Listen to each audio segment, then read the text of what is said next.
mulheres, mais crianças. Mas a Bíblia nos mostra, queridos, que daqueles que saíram de lá, Deus se agradou de quantos? De 2.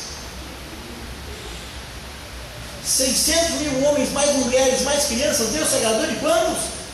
2.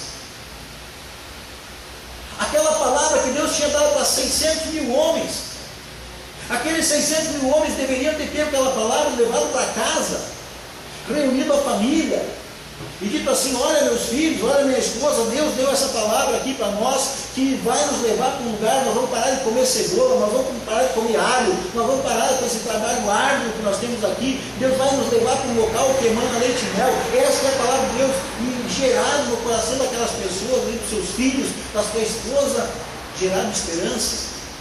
Não, aqueles homens murmuraram. Diz a Bíblia que no caminho eles murmuraram.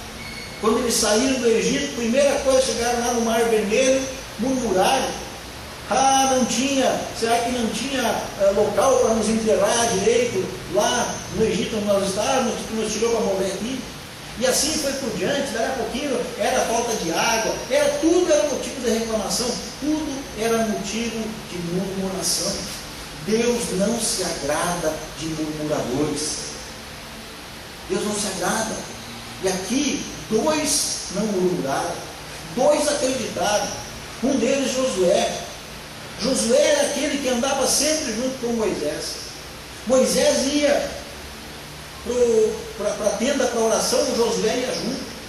Ele estava sempre junto. Tanto que quando ele morre, Deus chama quem para dar sequência? Josué. Josué capítulo 1, Deus chama Josué e diz assim: melhor é Josué, meu servo Moisés morreu, tu sabes disso, já faz 40 dias, parem de chorar, chega de choro por Moisés, agora Josué, levanta a tua cabeça, chama esse povo, vamos lá, vamos organizar e vamos atravessar esse Jordão, porque a terra que eu prometi está do lado de lá. Josué, aquele que creu. Deus fala com ele, daqueles que passaram para a terra prometida, 2, Josué e Caleb. Muitos anos depois, Caleb volta até Josué e diz assim: Josué, eu já estou com 80 anos, 80 e poucos anos aqui. Deus deu uma promessa para mim lá atrás, que eu tinha uma terra também, dá minha parte para cá. E Caleb diz assim: pode pegar essa parte aqui. Caleb, essa parte aqui. Estou com mais de 80 anos, mas ainda tenho força de jovem. Por quê? Porque a esperança mantinha o coração de Caleb. Queridos, Deus, quando Ele te dá promessa, Ele espera que aquela promessa gere no teu coração esperança. As promessas que estão escritas na Bíblia é para gerar esperança. Quantas pessoas estão sendo curadas, quantas pessoas estão recebendo bênçãos tremendas de Deus, quantas pessoas estão vendo o impossível de Deus acontecer na sua vida. Mas por quê? Porque gerou uma esperança no coração daquelas pessoas. Nós temos ali, amados, pessoas que têm esperança e não, sem ter promessas. Na nossa vida normal, tem pessoas que têm esperança sem ter uma promessa.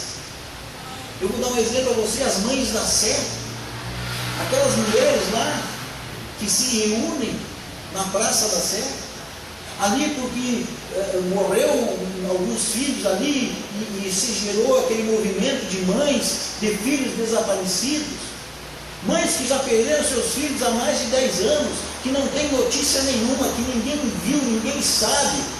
E se perguntar para mim e para você, o que você acha que aconteceu? Deve estar morto. Mas aquelas mães não têm promessa, a polícia não fala nada. O Brasil não tem um banco de dados de pessoas desaparecidas, amados. Mas aquelas mães têm uma esperança que um dia seus filhos vão voltar. Amados, sem promessa, essas mulheres têm esperança. Imagina eu e você que temos promessa. O quanto mais nós temos que ter esperança. Amém. O quanto mais nós precisamos gerar no nosso coração uma expectativa de esperança. Deus vai fazer na minha vida. É a promessa de Deus? Amém, Deus vai fazer. Como é que vai fazer? Não sei. Deus não diz como é que vai fazer. Deus não precisa nos dar um mapinha, eu vou fazer assim, eu vou agir assado. Não, Ele faz. E muitas vezes, ou talvez a maioria das vezes, é da maneira que nós menos esperamos. Mas nós precisamos ter esperança. Então, queridos, toda promessa que você encontra na Escritura Sagrada deve gerar no teu coração esperança. Deve gerar no meu coração esperança. Amém? Deus, ali no livro de Marcos, no capítulo 16, Deus diz assim: que haveriam alguns sinais que seguiriam todos aqueles que crescem. Se porventura tocassem alguma coisa contaminada, não os faria mal algum, falariam em línguas, imporiam a mão sobre enfermos e esses ficariam curados. Amém? Lá no livro de Joel, Deus diz assim: chegará um tempo que eu derramarei do meu espírito sobre os pastores. Não. Somente sobre os homens? Não. Somente sobre os judeus? Não. E eis que derramarei do meu espírito sobre toda a carne. É promessa de Deus que Ele vai derramar o espírito dele sobre toda a carne. Jesus diz assim: veio o dia, e esse dia já chegou. Lá em João capítulo 4. Queridos, nós precisamos pegar essas promessas de Deus, agarrá-las, dizer: é minha. Essa aí é minha. Essa não vale para ninguém. Eu tenho certeza que se você ganhasse de alguém, chegasse na sua casa uma correspondência dizendo que você é herdeiro, que um grande milionário faleceu e deixou um testamento. Lá nesse testamento está escrito que você tem uma herança para receber, que você precisa ir em um determinado local para receber aquela herança dali 3 dias. Eu tenho certeza que nesses 3 dias você não vai conseguir fazer outra coisa. Nesses 3 dias você só vai pensar: meu Deus, o que será? Quanto que eu vou ganhar? Eu vou fazer o quê? Eu vou construir uma casa, não tenho casa. Eu vou comprar um carro, não tenho carro. Eu vou viajar, eu vou isso. Você começa a gerar esperança no seu coração. Mas quem será que é esse homem que morreu? Por que ele me deixou isso? Falei: o que eu fiz de bom para me deixar isso? Nem conheço. Mas aquela promessa, chegou alguém na sua casa, bateu lá e disse: olha, você tem que se reunir, daqui 3 dias tem que ir lá no cartório, tem uma promessa da sua vida, aqui uma herança da sua vida, e você já começa a navegar, você já começa a flutuar naquilo. A Bíblia diz que Jesus morreu e que nele nós temos parte da herança do Pai. E o Pai é o dono do ouro e da prata. Ele tem tudo. Deus pode todas as coisas, mas não existe nada que seja impossível para Deus. E nós temos que a carta está na nossa mão, não é daqui 3 dias. Não é daqui 3 dias, o testamento está aqui, é para agora. É para o presente.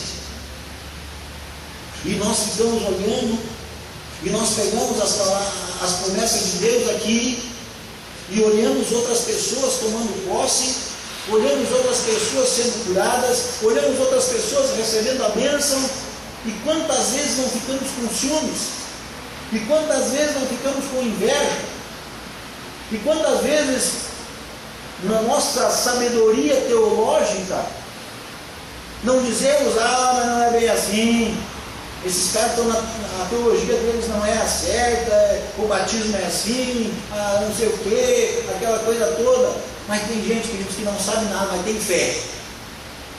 Ele não sabe quantos anos tem o pastor, não sabe que cargo o pastor está, não sabe quantos anos tem a igreja que ele frequenta, ele não sabe como é que é o nome de ninguém lá, mas ele chega na igreja, ele ouve uma palavra, aquela palavra diz que Deus tem promessa para a vida dele, ele se agarra naquela promessa e Deus age na vida dele. Por quê? Porque aquela palavra que ele ouviu, Romanos 10:17, a palavra que ele ouviu, gerou no coração dele fé. Porque a fé vem pelo ouvir, e ouvir pela pregação da palavra. Então, amados, toda a promessa que você ouviu, gere no teu coração uma esperança de que aquilo é para você, de que aquilo não é para outro, não, aquilo é para você. Amém? Amém? A promessa gera esperança, mas a esperança, queridos, confirma a promessa.